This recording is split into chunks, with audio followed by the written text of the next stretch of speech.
Hello aspirants, welcome to our channel. ఈ రోజు వీడియోలో మనం previous year group D question పేపర్లో మ్యాథ్స్ క్వశ్చన్స్ గురించి ఇన్ డీటెయిల్గా డిస్కస్ చేసుకుందాం. ఇది వచ్చేసి పార్ట్ 2 వీడియో అనమాట. దీనికి సంబంధించిన పార్ట్ 1 వీడియో లింక్ అనేది డిస్క్రిప్షన్లో ప్రొవైడ్ చేశాను. మీకు కావాలనుకుంటే ప్లేలిస్ట్లో కూడా అవైలబుల్గా ఉంటే ఒకసారి వెళ్ళి చెక్ చేయండి. అండ్ వీడియోలోకి వెళ్ళబోయే ముందు మీ అందరికి ఒక చిన్న రిక్వెస్ట్. ఏంటి రిక్వెస్ట్ అంటే, మీరు కనుక మన ఛానల్కి ఇంకా సబ్స్క్రైబ్ చేసుకోకపోతే ఇప్పుడే వెళ్ళి సబ్స్క్రైబ్ చేసుకోండి. పక్కనే ఉన్న బెల్ ఐకన్ క్లిక్ చేసి ఆల్ సెలెక్ట్ చేసుకోండి. ఎందుకంటే ఫ్యూచర్లో ఇలాంటి మంచి మంచి ఫ్రీ వీడియోస్ అనేవి మన ఛానల్లో రాబోతున్నాయి కాబట్టి. అండ్ వన్ మోర్ పాయింట్, మన టెలిగ్రామ్ ఛానల్ లింక్ అనేది కామెంట్ బాక్స్లో పిన్ చేశాను. ఒకసారి వెళ్ళి చెక్ చేసి ఫాలో అయిపోండి. ఎందుకంటే ఇక్కడ నేను ఏదైతే క్లాస్లో డిస్కస్ చేస్తానో దీనికి సంబంధించిన పీడిఎఫ్ అనేది అక్కడ ప్రొవైడ్ చేస్తా కదా, సో అది మీకు యూజ్ అవుతుంది అనమాట. ఓకేనా? So without further delay let's get into video. చూడండి క్వశ్చన్ నెంబర్ 50. ఇక్కడ ఏమంటాడంటే, Edward, Abraham and Javier can finish a certain piece of work in 12, 10 and 15 days respectively. All of three of them started the work together.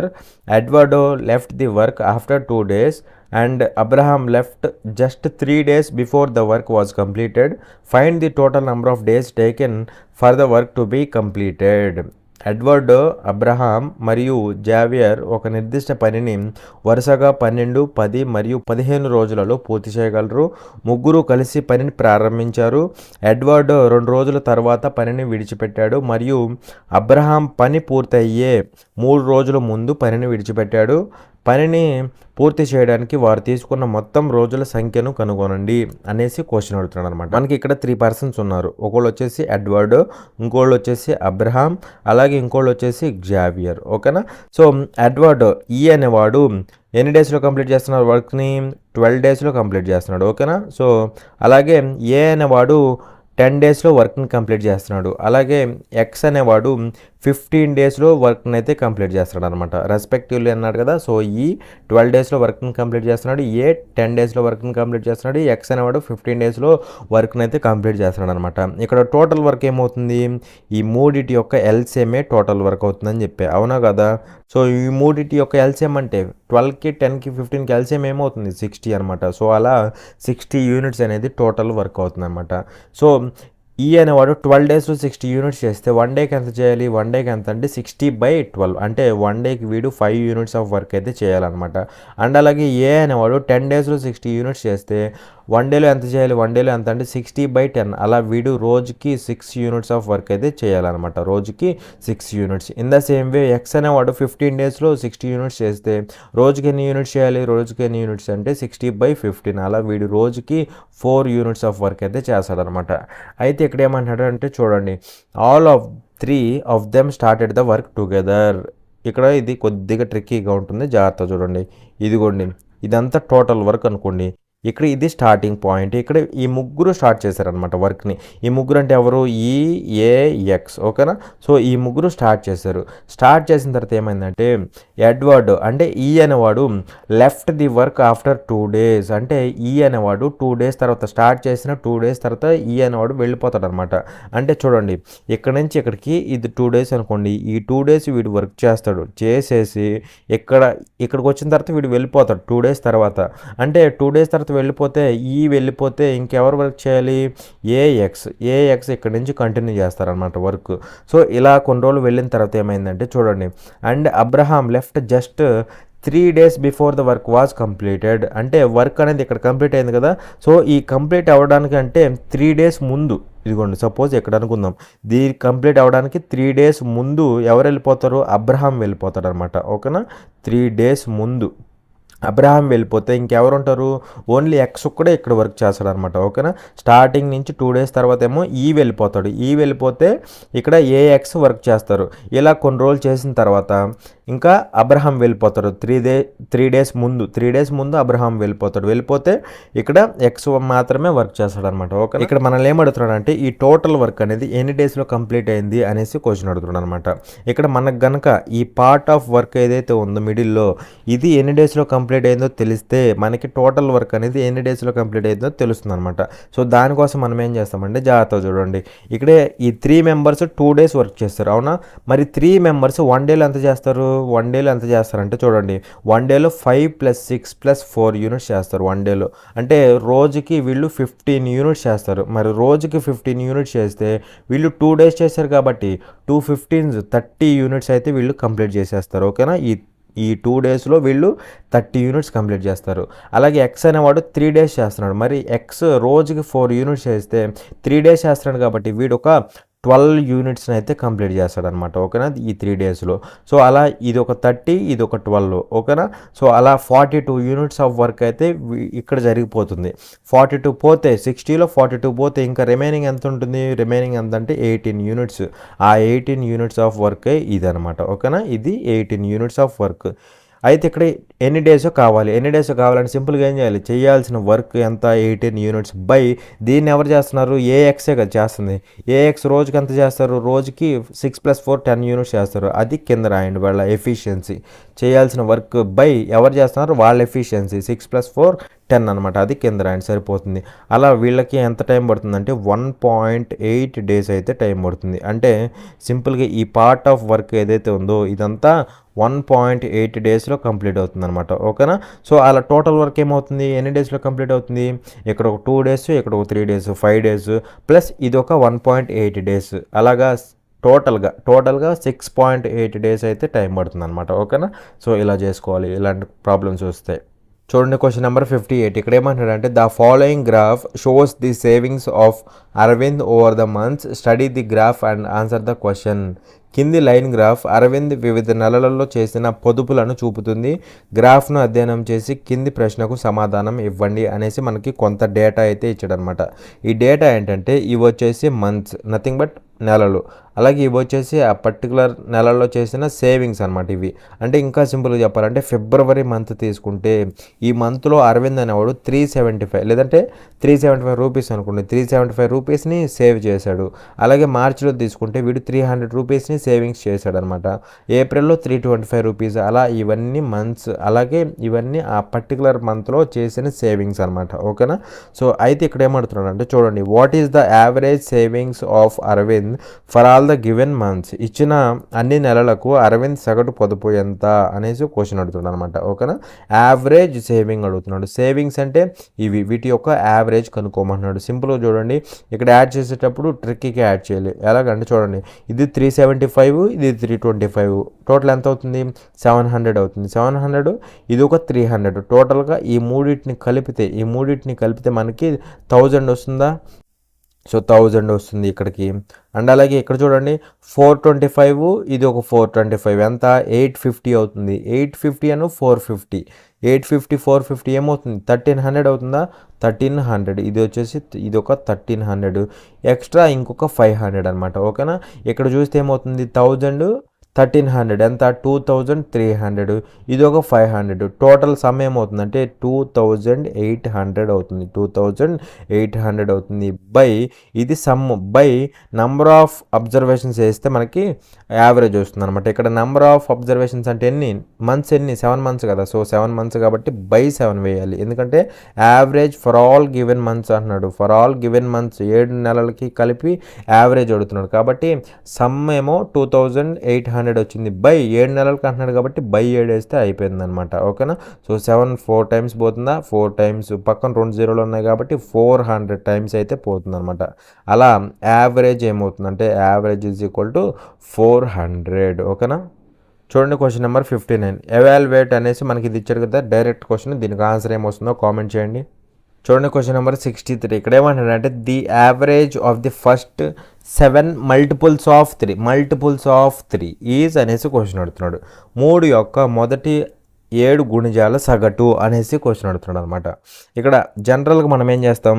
Multiples of 3 అన్నాడు కాబట్టి 3 multiples అంటే ఏంటి?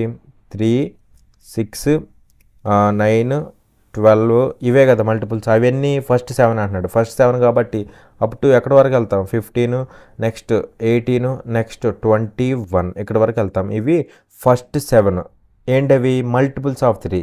3 యొక్క multiples అనమాట. ఓకేనా. సో ఇక్కడ మనకి యావరేజ్ అడిగాడు కాబట్టి జనరల్గా మనం ఏం చేస్తాం, మొత్తాన్ని యాడ్ చేస్తాం. యాడ్ చేసి బై నంబర్ ఆఫ్ అబ్జర్వేషన్స్ 7 కాబట్టి బై 7 వేస్తాం అనమాట. ఓకేనా. బై 7 వేస్తే మనకి యావరేజ్ వస్తుంది. కానీ ఇదంతా మనం చేయకూడదు అనమాట. మరి దీనికి సింపుల్ ట్రిక్ ఏంటంటే చూడండి జాగ్రత్తగా, ఇలాంటి ఫార్మాట్ ఆఫ్ క్వశ్చన్స్ వచ్చినప్పుడు మనం ఏం చేస్తామంటే సింపుల్గా యావరేజ్ కనుక్కోమంటాడు కదా, ఇలాంటి వాటిలో యావరేజ్ కనుక్కోమన్నప్పుడు మనం ఏం చేస్తామంటే చూడండి, మనకు కావాల్సింది వేటి యొక్క యావరేజ్, 3 మల్టిపుల్స్ యొక్క యావరేజ్. కాబట్టి 3 ఇంటూ రాసుకోండి. 3 మల్టిపుల్స్ యొక్క యావరేజ్ కాబట్టి 3 ఇంటూ రాసుకోండి. ఇక్కడ అవన్నీ ఫస్ట్ 7 అంటున్నాడు. 7 కాబట్టి 7కి 1 ఎక్స్ట్రా తీసుకోండి. ఓకేనా. 7కి 1 ఎక్స్ట్రా తీసుకోండి అంటే 8 అవుతుంది అనమాట. బై 2 చేస్తే ఆన్సర్ అయిపోతుంది. మనకు కావాల్సింది 3 మల్టిపుల్స్ యొక్క యావరేజ్ కాబట్టి 3 గుణిజాల యావరేజ్ కాబట్టి 3 ఇంటూ అని రాస్తాం. అవన్నీ మొదటి 7 అంటున్నాడు. మొదటి 7 కాబట్టి 7కి 1 ఎక్స్ట్రా యాడ్ చేస్తాం అంటే 8 అవుతుంది. బై 2 చేస్తే ఆన్సర్ అయిపోయినట్టు. ఇంక చూడండి 3 ఇంటూ 8/2. 2 1 టైం పోతుంది, 2 ఇక్కడ 4 టైమ్స్ పోతుంది, 3 4s 12 అవుతుంది అనమాట. అంటే సింపుల్గా వీటన్నిటి యొక్క యావరేజ్ దేనికి ఈక్వల్ అవుతుందంటే 12కి ఈక్వల్ అవుతుంది. కావాలంటే మొత్తాన్ని యాడ్ చేసి బై 7 చేసినా సరే మీకు ఫైనల్గా వచ్చేది 12 ఆన్సర్. ఓకేనా. సో అలా ఆన్సర్ ఏమవుతుందంటే సెకండ్ ఆప్షన్. చూడండి క్వశ్చన్ నెంబర్ 66. ఇక్కడ ఏమన్నాడంటే సింప్లిఫై ద గివెన్ ఎక్స్ప్రెషన్ అనేసి మనకి ఇది ఇచ్చాడు కదా. సో ఇక్కడ మనకి ఫస్ట్ x² టర్మ్స్ ఉన్నాయి కాబట్టి ఇక్కడ కూడా మనం x² టర్మ్స్ని ముందు రాసుకుందాం. ముందు రాయాలంటే చూడండి 4 ఇంటూ ఈ వాల్యూ 4 ఇంటూ x²/2 అంటే 2 1 టైం పోతుంది, 2 2 టైమ్స్ పోతుంది. అంటే ఈ రెండింటిని కనుక మల్టిప్లై చేస్తే మనకి ఏమొస్తుంది, 2 1 టైము 2 2 టైమ్స్ అలా 2x² అవుతుంది. అవునా. సో 2x² వస్తుంది. నెక్స్ట్ ఎక్స్ టర్మ్స్ ఉన్నాయి. ఎక్స్ టర్మ్స్ ఇక్కడ ఏముంది, 2 2s 4x అవుతుందా, ప్లస్ 4x అవుతుంది. అలాగే ఇక్కడ ఎక్స్ టర్మ్స్ ఏమున్నాయి చూడండి, 4 ఇంటూ -3x అంటే -12x వస్తుంది ఇక్కడ. ఓకేనా. అండ్ అలాగే నెక్స్ట్ కాన్స్టెంట్లు కదా, కాన్స్టెంట్లు అంటే ఇక్కడ చూడండి 2 ఇంటూ -3 ఎంత అవుతుంది, -6 అవుతుంది కాన్స్టెంట్. అండ్ అలాగే ఇక్కడ చూడండి 4 ఇంటూ 4 ఇక్కడ ఒక +16 వస్తుంది. ఓకేనా. సో అలా కాన్స్టెంట్లు ఇవి అనమాట. సో దీన్ని సాల్వ్ చేస్తే 2x² -8x +10 అది మనకి కావాల్సిన ఎక్స్ప్రెషన్ అవుతుంది అనమాట. దీన్ని సింప్లిఫై చేస్తే మనకి 2x² -8x +10 అలా ఫస్ట్ ఆప్షన్ అనేది మన ఆన్సర్ అవుతుంది అనమాట. ఓకేనా. చూడండి క్వశ్చన్ నెంబర్ 74. ఇక్కడ ఏమంటాడంటే if 4 power 3x - 8 power x + 1 + 16 = 0 is written as a quadratic equation where y is equal to 2 power 3x, then which of the options below will represent the quadratic equation mentioned above. y is equal to 2 power 3x అయినా 4 power 3x - 8 power x + 1 + 16 = 0 ని వర్గ సమీకరణంగా రాస్తే పైన పేర్కొన్న వర్గ సమీకరణానికి దిగువన ఉన్న ఎంపికలలో ఏది ప్రాతినిధ్యం వహిస్తుంది అనేసి క్వశ్చన్ అడుగుతున్నాను అనమాట. ఇంకా సింపుల్గా చెప్పాలంటే y is equal to 2 power 3x అయితే ఇక్కడున్న క్వాడ్రాటిక్ ఈక్వేషన్ని మనం వైల్లో కనుక రాస్తే y is equal to 2 power 3x అయినప్పుడు ఇక్కడున్న దీన్ని కనుక మనం వైల్లో రాస్తే ఎలా రాయగలం అనేసి క్వశ్చన్ అడుగుతున్నాను అనమాట. సో చూడండి జాగ్రత్తగా, ఇక్కడ మనకేమి ఇచ్చాడు, 4 power 3x - 8 power x + 1 + 16 = 0 ఇచ్చాడు. అవునా కదా. సో ఇక్కడ నేను దీన్ని ఎలా రాస్తానంటే చూడండి 4 power 3x ఉంది కదా, ఇక్కడ నేను 4ని 2² రాస్తా, 2² రాస్తా, 4ని 2² రాస్తా. హోల్ పవర్ ఏముంది, 3x ఉంది. అవునా. In the same way minus దీన్ని ఎలా రాసుకోవచ్చు, 8 power x ఇంటూ 8గా రాస్తా. 8 power x + 1ని నేను 8 power x ఇంటూ 8 power 1గా రాస్తా. మళ్ళీ అగైన్ బేసెస్ సేమ్ కొన్ని మల్టిప్లై అవుతున్నాయి కాబట్టి 8 power x + 1 కదా వచ్చేది. సో దాన్ని నేను ఎలా రాస్తానంటే 8 power x ఇంటూ 8గా రాసుకున్నాను. ఓకేనా. ప్రాబ్లం ఏం లేదు కదా. +16 ఉంది = 0 ఉంది. అవునా. ఇంకెలా రాసుకోవచ్చు అంటే చూడండి, ఇది ఏమవుతుంది 2 ఇంటూ 3x అవుతుంది, పవర్స్ మల్టిప్లై అవుతాయి కదా. సో నేను దీన్ని ఇప్పుడు ఎలా రాస్తానంటే చూడండి 2 పవర్ ఆ 3xని లోపలికి పట్టరా, ఈ 2ని బయటకు తీసుకెళ్ళు. సో 3x లోపలికి వస్తుంది, హోల్ స్క్వేర్ అవుతుంది, 2 బయటకు వెళ్ళిపోతుంది కదా, హోల్ స్క్వేర్. మళ్ళీ ఇక్కడ కూడా అంతే, ఈ 3x ఈ 2 రెండు మల్టిప్లై అవుతాయి, ప్రాబ్లం ఏమి ఉండదు. ఓకేనా. అండ్ అలాగే ఇక్కడ చూడండి 8ని ఎలా రాసుకోవచ్చు, 2³ రాసుకోవచ్చా, 2³ హోల్ పవర్ x అవుతుంది. అవునా. హోల్ పవర్ x అంటే 3x మల్టిప్లై అవుతుంది, మల్టిప్లై అయితే 3x అవుతుంది. నేను దాన్ని డైరెక్ట్గా ఎలా రాస్తానంటే చూడండి 2 power 3x రాసేస్తా. ఓకేనా. ఇంటూ 8 ఉంది, +16 = 0. మరి దీన్ని బట్టి మీరే చెప్పండి. 2 power 3x అంటే y అని తెలుసు కదా మనకు ఆల్రెడీ. సో ఇది y కాబట్టి y స్క్వేర్ అవుతుంది. y స్క్వేర్ మైనస్ ఇది y ఇంటూ 8y అవుతుంది ప్లస్ 16 అవుతుంది ఈజ్ ఈక్వల్ టు 0. అలా మన ఆప్షన్ ఏమవుతుందంటే సెకండ్ ఆప్షన్ అవుతుంది. y square minus 8y plus 16 is equal to 0. చూడండి క్వశ్చన్ నెంబర్ 76. ఇక్కడ ఏమంటాడంటే the edges of a cuboid are in the ratio 1:2:3 and its volume is 1296 cubic centimetres. The surface area of the cuboid is అనేసి క్వశ్చన్ అడుగుతున్నాడు. దీర్ఘఘనం యొక్క అంచులు 1:2:3 నిష్పత్తిలో ఉన్నాయి మరియు దాని ఘన పరిమాణం 1296 క్యూబిక్ సెంటీమీటర్లు. దీర్ఘఘనం యొక్క ఉపరితల వైశాల్యం అనేసి క్వశ్చన్ అడుగుతున్నాడు అనమాట. ఇక్కడ మనకి surface area nothing but total surface area. ఓకేనా, సర్ఫేస్ ఏరియా అంటే టోటల్ సర్ఫేస్ ఏరియా అని మీనింగ్ అనమాట. దానికోసం మనకి ఏమి ఇచ్చాడంటే ఈ క్యూబాయిడ్ యొక్క ఎడ్జెస్ ఏ రేషియోలో ఉన్నాయంట 1:2:3 రేషియోలో ఉన్నాయన్నమాట. ఓకేనా, edges are nothing but length breadth height అనమాట. క్యూబాయిడ్కి 3 డైమెన్షన్స్ ఉంటాయి కదా, లెంత్ ఒకటి, బ్రెడ్త్ ఒకటి, హైట్ ఒకటి. వాటి యొక్క రేషియోస్ ఇచ్చాడు 1:2:3 అనమాట. ఓకేనా, సో చూడండి L:B:H ఆ రేషియో ఎంత ఇచ్చాడంటే మనకి 1:2:3 ఇచ్చాడు అనమాట. ఆ రేషియో ఉంది కాబట్టి నేను లెటర్స్ వీటిని ఎలా అనుకుంటానంటే ఇది 1 ఉంది కాబట్టి 1x అనుకుంటాం, ఇది 2 ఉంది కాబట్టి 2x అనుకుంటా, ఇది 3 ఉంది కాబట్టి 3x అనుకుంటా. ఇప్పుడు లెంత్ వచ్చేసి x అవుతుంది, బ్రెడ్త్ వచ్చేసి 2x అవుతుంది, అండ్ అలాగే హైట్ వచ్చేసి 3x అవుతుంది అనమాట. ఓకేనా, సో ఇవి లెంత్ బ్రెడ్త్ హైట్ అనమాట. అండ్ అలాగే మనకి ఏమి ఇచ్చాడంటే వాల్యూమ్ అనేది 1296 అవుతుందండి. వాల్యూమ్ అంటే ఏంటి, LBH అవునా కదా, L/B/H అనమాట. అంటే x into 2x into 3x అనమాట. మరి మల్టిప్లై చేస్తే ఏమవ్వాలి, x క్యూబ్ ఒకటి వస్తుంది, అలాగే 2 3 మల్టిప్లై అయితే 6 వస్తుంది. అలా టోటల్గా ఈ 3 మల్టిప్లై అయితే 6x క్యూబ్ అవుతుంది. అవునా, 6x క్యూబ్ ఇది వాల్యూమ్. అది నంబర్ రూపంలో ఎంత ఇచ్చాడు, 1296 ఇచ్చాడు అనమాట. ఓకేనా, సో క్యాన్సిల్ చేస్తే ఏమవుతుందంటే చూడండి 6 ఒకసారి పోతుంది, 6 రోళ్ళు 12, 6 ఒకట్ల 6, 3 మిగులుతుంది, 3 6 36, ఇంకొక 6 సార్లు పోతుంది. అలా ఎక్స్ క్యూబ్ ఏమైందంటే 216 అయింది. ఎక్స్ క్యూబ్ 216 అంటే ఎక్స్ ఏమవ్వాలి, క్యూబ్ రూట్ ఆఫ్ 216 అంటే 6 అవుతుంది అనమాట. ఓకేనా, సో ఎక్స్ 6 అయింది కాబట్టి ఎల్ ఏమవ్వాలంటే ఎక్స్ అంటే ఎల్ 6 అవ్వాలి.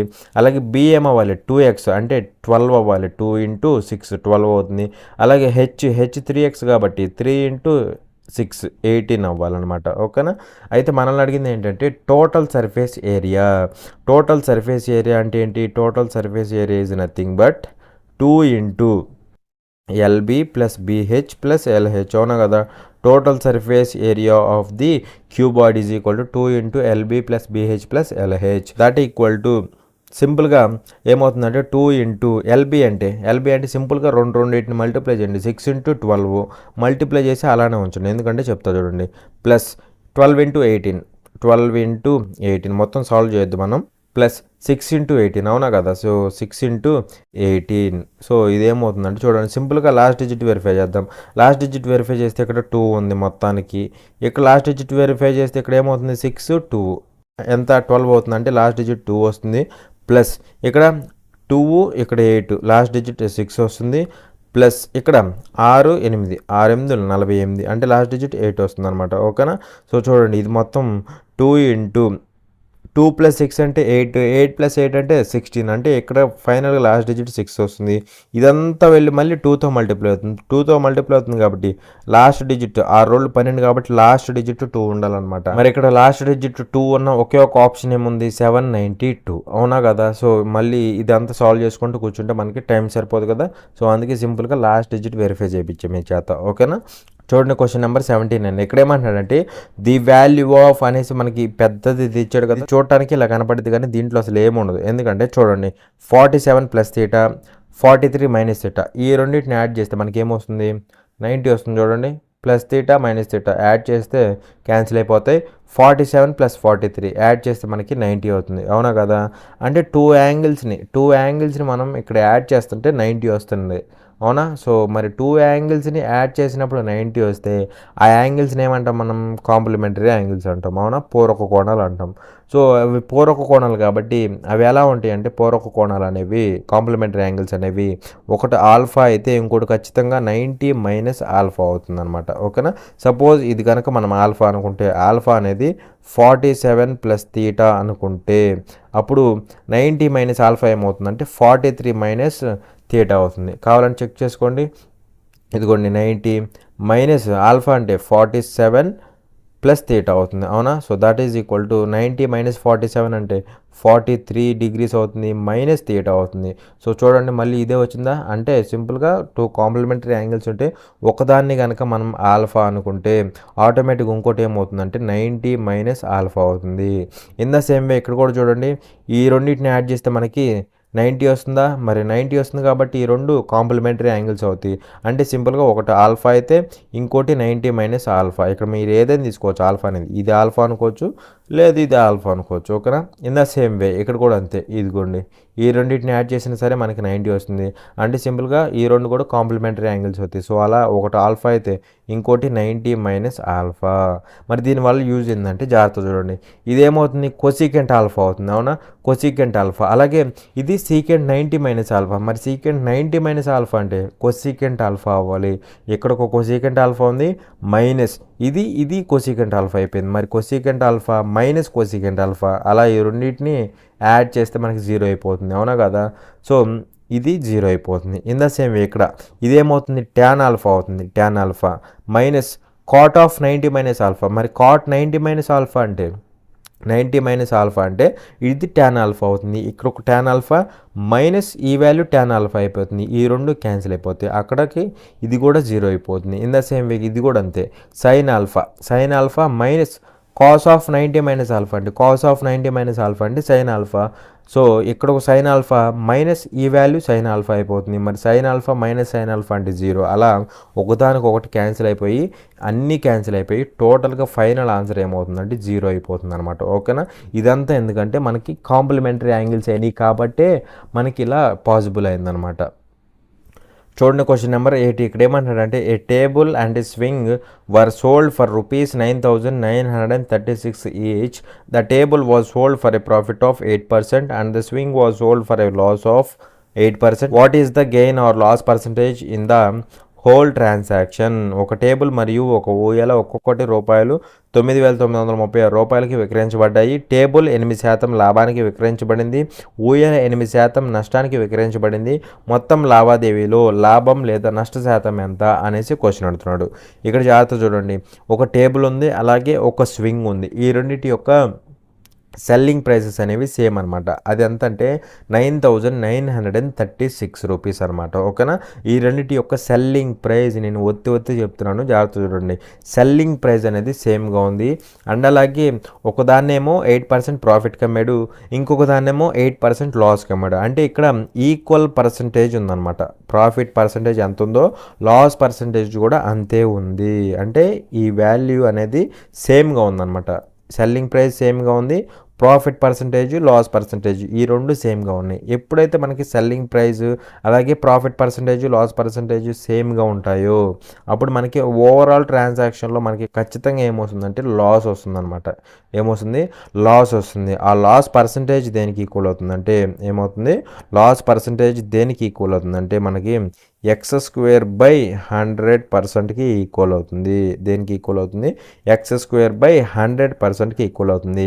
ఎక్స్ అంటే మనకి ప్రాఫిట్ పర్సంటేజ్ లాస్ పర్సంటేజ్ ఈ రెండు సేమ్ కదా. సేమ్ కాబట్టి ఎక్స్ వాల్యూ దేనికి ఈక్వల్ అవుతుంది అంటే 8కి ఈక్వల్ అవుతుంది. 8 అంటే 8²/100 దట్ ఈజ్ ఈక్వల్ టు 8² అంటే 64/100 దట్ ఈజ్ ఈక్వల్ టు 0.64% అయితే మనకి లాస్ వస్తుంది అనమాట.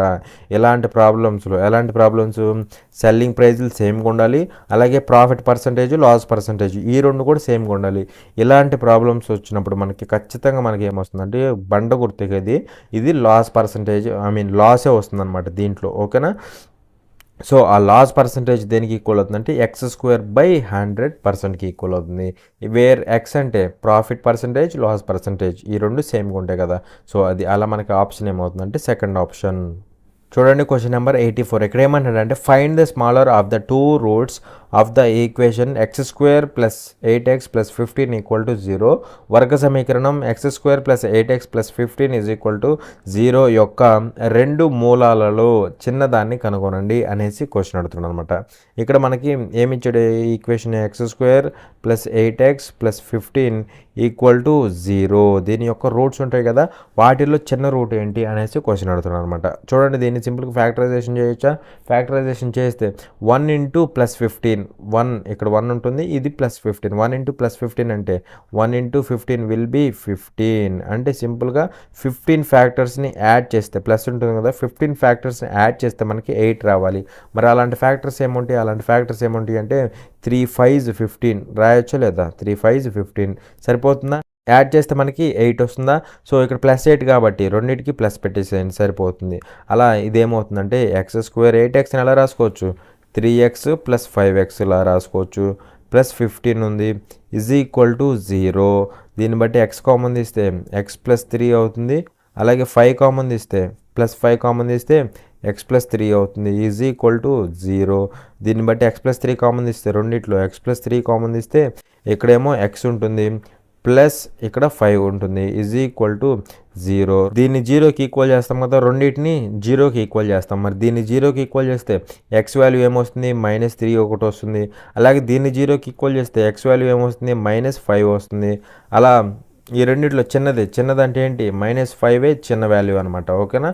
సో అలా -5 అనేది చిన్న వాల్యూ, చిన్న రూట్ అనమాట. అలా ఫస్ట్ ఆప్షన్ అనేది మన ఆన్సర్ అవుతుంది. చూడండి క్వశ్చన్ నెంబర్ 86. ఇక్కడ ఏమంటాడంటే study the given table and answer the question that follows అని ఇచ్చాడు. The table represents the number of Rajasthani, Chinese and Gujarati dishes sold by 3 different restaurants NO and P in 1 day. ఇచ్చిన పట్టిక ఒక రోజులో 3 వేర్వేరు రెస్టారెంట్లు NO మరియు P విక్రయించిన రాజస్థానీ, చైనీస్ మరియు గుజరాతీ వంటకాల సంఖ్యను తెలుపుతుంది. అయితే ఇక్కడ ఈ డేటా మీనింగ్ ఏంటంటే ఇవన్నీ రెస్టారెంట్లు అనమాట. N అనేది, O అనేది, P అనేది రెస్టారెంట్లు. అలాగే ఇవన్నీ డిషెస్ అనమాట, రాజస్థానీ, చైనీస్, గుజరాతీ. ఇక్కడ దీని మీనింగ్ ఏంటంటే N అనే రెస్టారెంట్ తీసుకుంటే N అనే రెస్టారెంట్ వాడు రాజస్థానీ డిషెస్ 410 అమ్మాడు అనమాట. రాజస్థానీ డిషెస్ 410 అమ్మాడు. లేదా ఇప్పుడు P అనే రెస్టారెంట్ తీసుకుందాం. P రెస్టారెంట్ తీసుకుంటే వీడు చైనీస్ ఎన్ని అమ్మాడు అంటే 370 అమ్మాడు అనమాట. ఓకేనా? అలా ఇవన్నీ రెస్టారెంట్లు, ఇవన్నీ డిషెస్ అనమాట. ఇవన్నీ ఏంటంటే ఈ రెస్టారెంట్ వాళ్ళు ఈ డిషెస్ని అమ్మిన సంఖ్య అనమాట. ఓకేనా? అంటే ఇన్ని డిషెస్ని అమ్మారు అనేసి దీని మీనింగ్ అనమాట. ఓకేనా? చూడండి అయితే ఇక్కడ ఏమంటాడంటే what is the ratio of the total number of dishes sold by O to the total number of dishes sold by P. O ద్వారా విక్రయించబడిన మొత్తం వంటకాల సంఖ్య మరియు P ద్వారా విక్రయించబడిన మొత్తం వంటకాల సంఖ్య యొక్క నిష్పత్తి ఎంత అనేసి క్వశ్చన్ అడుగుతున్నాడు. ఇదిగో O రెస్టారెంట్, అలాగే P రెస్టారెంట్. O రెస్టారెంట్ అమ్మిన టోటల్ వంటకాలు ఏవైతే ఉన్నాయో వీటికి, అలాగే P అనే రెస్టారెంట్ అమ్మిన టోటల్ వంటకాలు ఏవైతే ఉన్నాయో వీటికి, ఈ రెండింటికి రేషియో కట్టమంటున్నాడు. ఓకేనా? మరి O అమ్మిందేమో ఇన్ని వంటకాలు అమ్మింది O, అలాగే P అనే రెస్టారెంట్ ఏమో ఇన్ని వంటకాలు అమ్మింది. వీటి యొక్క టోటల్స్కి రేషియో కట్టమంటున్నాడు. మరి ఇక్కడ టోటల్స్కి రేషియో కడితే ఏమవుతుందంటే చూడండి O ఎన్ని అమ్మింది? టోటల్గా ఇన్ని అమ్మింది. మరి టోటల్ ఏమవుతుందంటే చూడండి ఇక్కడ టోటల్ 0 6 1 7 7 and 5 12 అవుతుందా? 12 1 క్యారీ 5 5 4 9 10 12 అవుతుందా? సో ఇది 12 20 అవుతుంది. అలాగే ఇక్కడ ఈ రెండింటిని యాడ్ చేస్తే ఇది 0 7 1 8 13 13 1 క్యారీ 7 3 10 11 15 అవుతుందా? 15. అంటే సింపుల్గా 12 20కి, అలాగే ఇక్కడ ఆర్డర్ కూడా ముఖ్యం. ఓకి Pకి ఇది O, ఇది P ఎంత? 15 30. ఓకేనా? సో ఈ రెండింటికి రేషియో కడితే 0 0 క్యాన్సిల్ అయిపోయి 122 ఈజ్ 153 అనమాట. ఓకేనా? So which is option number 3. చూడండి క్వశ్చన్ నెంబర్ 92. ఇక్కడ ఏమంటాడంటే which of the following options gives the correct empirical relationship between mean, median and mode of a data set. ఇచ్చిన డేటా యొక్క సగటు అంటే మీన్, మధ్యగతం అంటే మీడియన్ మరియు బాహుళకం అంటే మోడ్ మధ్య సరైన సంబంధాన్ని కింది ఎంపికలలో ఏది ఇస్తుంది అనేసి క్వశ్చన్ అడుగుతున్నాడు అనమాట. డైరెక్ట్ క్వశ్చన్ ఇది. చూడండి ఈ రిలేషన్ ఏంటంటే వీటికి మధ్య mean minus mode is equal to 3 into mean minus median అవుతుంది. అండ్ అలాగే దీనికి సంబంధించిన ఇంకొక రిలేషన్ కూడా ఉంటుంది. ఏంటి ఆ రిలేషన్ అంటే నోట్ చేసుకోండి. Mode is equal to 3 median, mode is equal to 3 median minus 2 mean. ఓకేనా, mode is equal to 3 median minus 2 mean. కావాలంటే దీన్ని తిరగతిప్పి రాసినా సరే మళ్ళీ ఇదే వస్తుంది. కావాలంటే చూడండి, ఇదిగోండి మోడ్ ఇటు తీసురండి, అప్పుడు మోడ్ వస్తుందా. అలాగే దీన్ని అటు బట్టుకెళ్తే ఇదేమవుతుంది, -3 మీడియన్ కదా, -3 మీడియన్ అటు వెళ్తే 3 మీడియన్ అవుతుంది. ఇదిగోండి 3 మీడియన్. అలాగే ఇక్కడ మీన్ ఉంది, ఇది అటు వెళ్తే -3 మీన్ అవుతుంది. మీన్ -3 మీన్ అంటే -2 మీన్ అనే కదా. సో అలా మళ్ళీ దీన్ని తిరగతిప్పి రాసినా సరే మనకి ఇదే వస్తుంది. సో అందుకే చెప్పింది, డైరెక్ట్ క్వశ్చన్ ఇది. లేదంటే మీరు ఈ రిలేషన్ కూడా గుర్తుపెట్టుకోండి, యూజ్ అవుతుంది అనమాట. Mode is equal to 3 median minus 2 mean. ఓకేనా, సో ఇంతవరకు కాన్సెప్ట్ అనేది క్లియర్ అనుకుంటున్నాను. For more such free videos, subscribe to our channel, like, share and comment. Thanks for watching. Jai Hind.